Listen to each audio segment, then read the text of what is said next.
Tu as toujours été la bonne fille? Celle qui ne fait pas de vagues. Celle qui rassure quand les autres s'énervent. Celle qui porte le poids émotionnel de toute la famille. Et aujourd'hui, tu es épuisée. Mais tu ne comprends pas pourquoi. Parce que tu as toujours été parfaite. Si tu te reconnais, ce n'est pas un compliment. C'est un rôle qui t'épuise en silence. Aujourd'hui, je vais te parler du syndrome de la fille parfaite. Ce rôle invisible que tu joues depuis l'enfance. Pas pour te juger, mais pour t'aider à le voir. Et à en sortir. Il y a 4 ans, j'étais cette fille parfaite. Je ne criais jamais.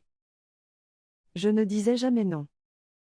Je rassurais ma mère quand elle était anxieuse. Je cachais mes propres problèmes pour ne pas l'embarrasser. Je devenais adulte à 8 ans pour la sauver de ses émotions. Un jour, à 31 ans, je me suis effondrée. Pas dramatiquement. Juste. Vide. Assise sur mon canapé, incapable de pleurer, de rire, de ressentir quoi que ce soit. J'ai compris ce jour-là, être la fille parfaite n'est pas une qualité. C'est un rôle de survie que tu as appris pour être aimé. Et ce rôle te vide de l'intérieur. Partie 1, les 4 piliers du syndrome de la fille parfaite. Pilier 1, la suradaptation émotionnelle. Tu lis les humeurs des autres avant les tiennes. Tu anticipes leurs besoins avant les tiens. Tu modifies ton comportement pour préserver leur paix. Cas réel. Sarah, 28 ans, sentait l'humeur de sa mère dès qu'elle entrait dans une pièce. Si sa mère était triste, Sarah annulait ses projets. Si sa mère était anxieuse, Sarah devenait rassurante. Si sa mère était en colère, Sarah devenait invisible. Sarah ne vivait pas sa vie. Elle vivait en réaction à la vie émotionnelle de sa mère. Exercice, cette semaine, note chaque fois que tu modifies ton comportement pour quelqu'un d'autre. Demande-toi, est-ce que j'agis par choix libre? Ou par peur de sa réaction? Pilier 2, l'hyper-responsabilité des émotions familiales. Tu crois que le bonheur de ta mère dépend de toi. Son anxiété devient ton problème à résoudre. Sa tristesse devient ton échec personnel. Tu as appris sa petite, quand elle pleurait, on te disait, console-la. Quand elle stressait, on te disait, sois sage. Quand elle s'énervait, on te disait, ne l'énerve pas. Aujourd'hui, tu portes ce fardeau avec toi partout. Et tu t'épuises sans comprendre pourquoi. Cas réel, Léa, 33 ans, passait ses soirées à rassurer sa mère au téléphone. Elle annulait ses sorties pour ne pas l'abandonner. Elle répondait à ses messages à 23 heures, épuisée, parce qu'elle stressait. Un matin, Léa s'est réveillée avec une boule dans la gorge. Impossible d'avaler. Le médecin a dit, c'est psychosomatique. Ton corps dit stop. Léa a alors fait un inventaire. Elle a listé toutes les personnes dont elle gérait les émotions, sa mère, appel quotidien, son partenaire, anxiété constante, son ami, déprime chronique, son collègue, stress professionnel. Puis elle a posé cette question, parmi ces 4 personnes, combien me demandent régulièrement comment je vais?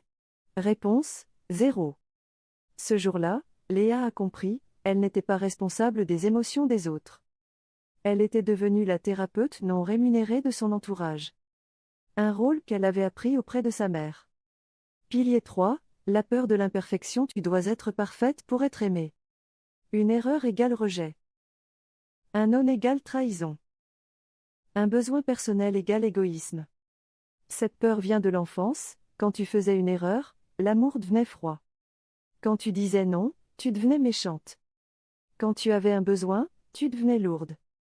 Aujourd'hui, tu vis dans l'anticipation constante de l'erreur. Et cette anticipation te vide. Cas réel, Clara, 35 ans, vérifiait 3 fois chaque email avant de l'envoyer. Elle relisait 5 fois chaque message à sa mère. Elle anticipait chaque réaction négative avant même d'agir. Clara vivait dans un état de vigilance permanente. Son cerveau ne se reposait jamais. Résultat, épuisement chronique, insomnie, anxiété généralisée. Pilier 4, l'annulation de soi. Tu caches tes vrais désirs. Tu modifies tes choix pour plaire. Tu deviens ce que l'autre veut que tu sois. Pas par choix. Par survie. Cas réel, Émilie, 29 ans, a choisi une carrière en comptabilité parce que sa mère disait, c'est stable. Elle détestait les chiffres. Elle rêvait d'art depuis l'enfance. Mais elle a choisi la stabilité pour ne pas décevoir. À 29 ans, Émilie fait des crises d'angoisse chaque lundi matin. Pas à cause du travail. À cause du rêve enterré qui hurle en silence. Partie 2, comment sortir des rôles sans culpabilité. Étape 1, nommer le rôle sans te juger. Ne te dis pas, je suis faible. Dis-toi, j'ai appris à être parfaite pour survivre. Maintenant je vois le rôle. Cette simple phrase change tout. Le jugement paralyse. La reconnaissance libère. Étape 2, le petit geste de rupture. Choisis un pilier cette semaine. Fais un tout petit geste différent, si tu suradaptes, exprime une émotion authentique. Aujourd'hui je suis fatigué au lieu de ça va. Si tu portes les émotions, dis une fois je vois que tu es triste. Je suis là. Sans proposer de solution. Si tu crains l'imperfection, fais une petite erreur intentionnelle, envoie un message avec une faute, annule un rendez-vous non urgent. Si tu t'annules, choisis une chose rien que pour toi, un film, un plat, une promenade. Un seul geste. Pas 10. 1. Parce qu'un geste maintenu vaut mieux que 10 gestes abandonnés. Étape 3, la compassion radicale pour toi-même. Tu vas rater. Tu vas retomber dans le rôle.